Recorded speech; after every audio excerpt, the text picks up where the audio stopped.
Learn about cutting fondant and gum paste using the Silhouette Cameo 4 with a food safe bundle. We're going to start by using some Crisco shortening on the Icing Images food safe mat, rubbing it scarcely on the mat. We're going to use Fat Daddios as we do not need to add any cornstarch to it.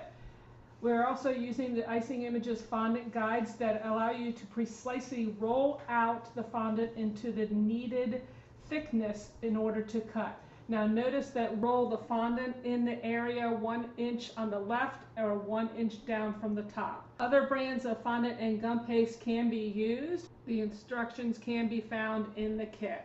So notice how I'm rolling this out, carefully squaring off the fondant, and that will allow me to know exactly where to put the image to be cut.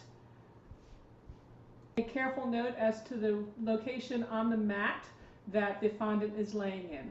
Now I'm going to take a look at the blade. The Icing Images sells modified blades. The blades are all set for fondant and gum paste, and you'll want to put the blade in the carrier that comes with it. That's the gray one, and it comes with your Cameo. Also make sure that your blade is always clean before using it. Place it back into the Cameo, press it down, and lock it into place. Now we're going to head over to Silhouette Cameo Studio, and I'm bringing up a star that I am going to cut out. I'm going to change the dimensions of the star to 2 inch by 2 inch so that I know that it cuts within the area that I rolled the fondant out. I place the image up into the precise area that I rolled the fondant using the ruler guides. And now I'm going to go ahead and I'm going to select the trace area. This tells the Cameo where to cut. I highlight it, and then I tell it I want to trace the outer edge.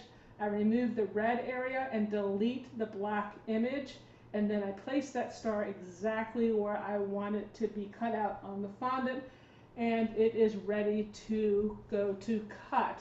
I go into the cut settings and I set the force and the speed to 4 and then 2. The depth of the blade is already set on the blade, so we do not need to adjust anything there. And I also make sure that I cut around the image and it's ready to go.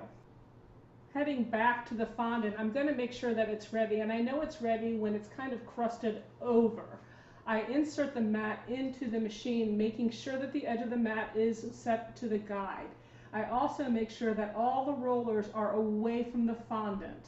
Otherwise it will roll through the fondant. I load it in, click send on the program, and it's ready to cut out. Notice that it's going very slow, and the reason for this is it will drag the fondant if it goes too fast.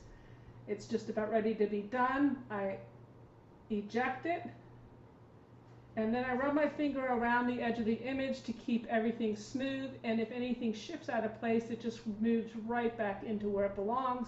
Using my spatula, I pull out the excess fondant, and I can easily scoot up that star, and it's ready to go. If I flip that star, you will see its nice shiny edge.